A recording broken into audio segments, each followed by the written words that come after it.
Welcome back to foods of fitness. આજે આપણે બનાવીશું શિયાળામાં શરીરને તાકાત આપે અને શરીરમાં નવી શક્તિનું સંચાર કરે એવો અડદિયા પાક. ગુજરાતી અડદિયા પાક વગર શિયાળો બિલકુલ અધૂરો છે. અને આજે આપણે બધી જ નાની નાની ટિપ્સ અને ટ્રિક્સ સાથે બિલકુલ બજાર જેવો અડદિયા પાક ઘરે બનાવીશું.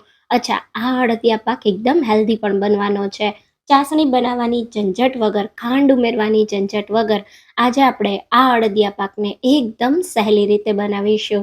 તો ચાલો, જોતાં જ ખાવાનું મન થઈ જાય અને મોઢામાં જ મૂકતા પીગળી જાય એવો ગુજરાતી અડદિયા પાક બનાવવાનું શરૂ કરીએ. રેસિપી ગમે તો વિડીયોને લાઈક કરજો અને વધારેમાં વધારે શેર કરજો. તો હવે સૌથી પહેલાં એકદમ પરફેક્ટ માપ સાથે ગુજરાતી અડદિયા પાક બનાવવા માટે આપણે એક નાના વઘારિયામાં 1 ટેબલ સ્પૂન જેટલું ઘી ઉમેરીશું અને સાથે 1 ટેબલ સ્પૂન જેટલું દૂધ ઉમેરીશું. અહીંયા આપણે દૂધ અને ઘીને એકદમ સારી રીતે ગરમ કરી લેશું અને આ જે મિશ્રણ ગરમ કરીએ છીએ એને આપણે અડદના લોટમાં મોણ દેવા માટે અથવા તો ધાબો દેવા માટે તૈયાર કરીશું. તો તમે જોઈ શકો છો એકદમ સારી રીતે ઘી અને દૂધનું મિશ્રણ તૈયાર થઈ ગયું. અહીંયા મેં વજનમાં 250 ગ્રામ અને ઘરમાં રહેલા વાટકાના માપથી 1 મોટો વાટકા જેટલો અડદનો લોટ લીધો છે. અહીંયા અડદનો લોટ તમારે કરકરો હોય એવો લેવાનો છે. અત્યારે શિયાળામાં માર્કેટમાં એકદમ સહેલાઈથી મળી જાય છે, પણ જો તમને ના મળે તો ઘરે અડદની દાળને મિક્સરમાં પીસી અને તમે કરકરો લોટ બનાવી શકો છો. હવે લોટમાં આપણે જે ઘી અને દૂધનું મિશ્રણ તૈયાર કર્યું છે એને ઉમેરી દઈશું અને લોટના એક એક કણમાં એકદમ સારી રીતે ઘી દૂધનું મિશ્રણ આપણે જેમ પૂરી કે શક્કરપારાના લોટમાં મોણ દેતા હોઈએ એ રીતે મિક્સ કરી દઈશું. તો એકદમ સારી રીતે મોણને મિક્સ કરવું બહુ જરૂરી છે. કરકરો લોટ હોય છતાં પણ તમારે લોટને આ રીતે થોડા દૂધ અને ઘીના મિશ્રણ સાથે મિક્સ કરી લેવાનો, જેથી શેકતા સમયે તમારો લોટ બિલકુલ બળે નહીં અને એકદમ સારી રીતે શેકાઈ જાય. તો આ રીતે તમે જો મુઠ્ઠી પડે એ રીતે તમે મોણ પણ કહી શકો અને ધાબો દીધો પણ કહી શકો. તો હવે આ લોટને આ રીતે હાથથી પ્રેસ કરી અને ફક્ત 10 મિનિટ માટે રેસ્ટ આપી દેશું, જેથી લોટ એકદમ સારી રીતે સેટ થઈ જાય.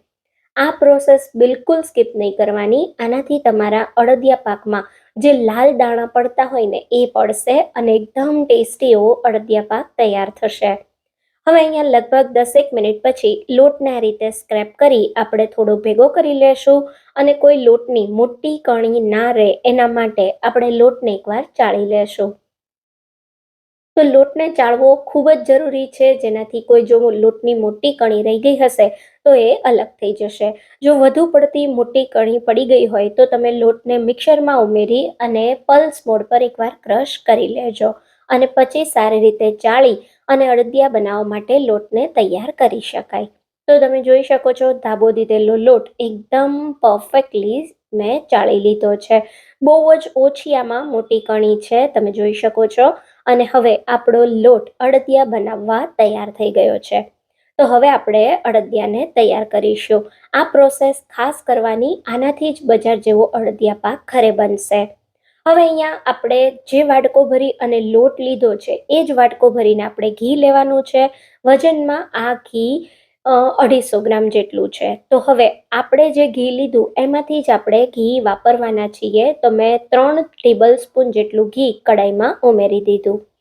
એમાં આપણે 1/4 કપ જેટલા બદામ, 1/4 કપ જેટલા કાજુ અને 1/4 કપ જેટલા પિસ્તા ઉમેરીશું અને ડ્રાયફ્રૂટ્સને સારી રીતે આપણે થોડા ઘી સાથે શેકી લેશું. તો શેકેલા ડ્રાયફ્રૂટનો સ્વાદ અડદિયામાં એકદમ સરસ લાગે છે. અહીંયા ડ્રાયફ્રૂટનું પ્રમાણ તમે તમારા સ્વાદ પ્રમાણે વધારે કે ઓછું કરી શકો છો. તો મેં થોડા ડ્રાયફ્રૂટ્સ વધારે વાપર્યા છે, કેમ કે હું અડદિયામાં ઉપર ગાર્નિશિંગ પણ ડ્રાયફ્રૂટથી જ કરવાની છું. હલકો આ ડ્રાયફ્રૂટનો કલર બદલાય એટલે આપણે ગેસને એકદમ ધીમો રાખવાનો છે અને બધા જ ડ્રાયફ્રૂટ્સને આ રીતે એક પ્લેટમાં કાઢી લેશું.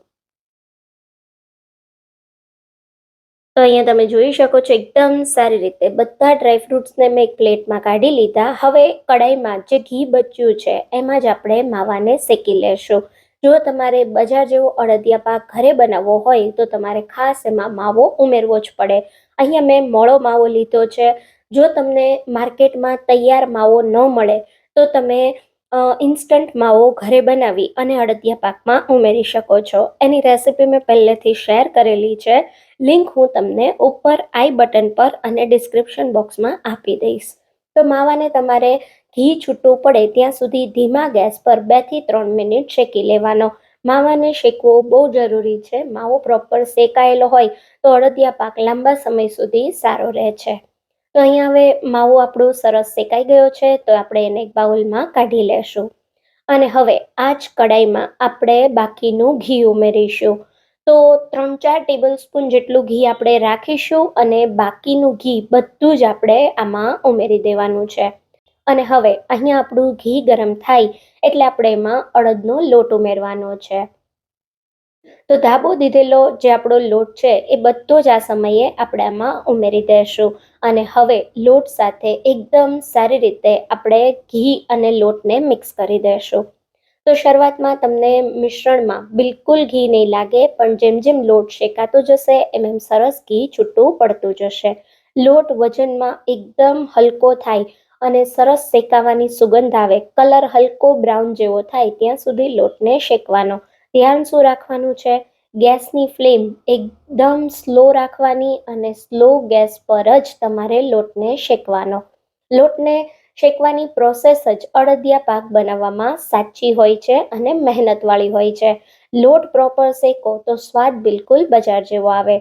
તો આપણો લોટ ધીમે ધીમે શેકાય ત્યાં સુધીમાં અહીંયા 2 ટેબલ સ્પૂન જેટલો મેં ગુંદર લીધો છે, જેને મિક્સર જારમાં ઉમેરી આપણે ભૂકો કરી લેશું.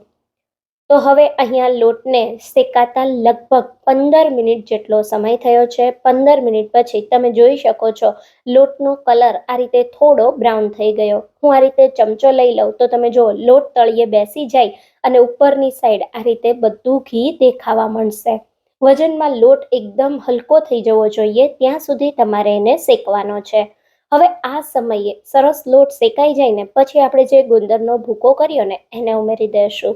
તમે ગુંદરને તળીને પણ ઉમેરી શકો છો, પણ આ રીતે ઉમેરો તો તમારે અલગથી ગુંદરને તળવો ના પડે અને એનો ભૂકો પણ ના કરવો પડે. તો ગુંદરનો ભૂકો કરી અને ગરમ ગરમ શેકેલા લોટમાં ઉમેરશો ને એટલે એકદમ સારી રીતે ગુંદર તળાઈ જશે અને દાંતમાં બિલકુલ ચોંટશે પણ નહીં. ગુંદર સરસ તળાઈ ફૂલી જાય એટલે આ સમયે આપણે આમાં જે માવો શેકીને રાખ્યો છે એને ઉમેરી દઈશું. એકદમ સારી રીતે માવાને આપણે લોટ સાથે મિક્સ કરી દઈશું. અને હવે તમારે ગેસને બંધ કરી દેવાનો છે. ગેસ તમારે ખાસ બંધ કર્યા પછી કડાઈને ગેસ પરથી નીચે ઉતારી લેવાની, નહીં તો તમારો લોટ વધારે શેકાતો જશે, એટલે આ વાતનું ખાસ ધ્યાન રાખવાનું. તો કડાઈને તમે નીચે ઉતારી લો પછી થોડી વાર આ રીતે ચમચો ફેરવતા ફેરવતા મિશ્રણને તમારે થોડું ઠંડુ પાડી દેવાનું, જેથી નીચે જે કડાઈમાં લોટ હોય એ બિલકુલ બળી ના જાય.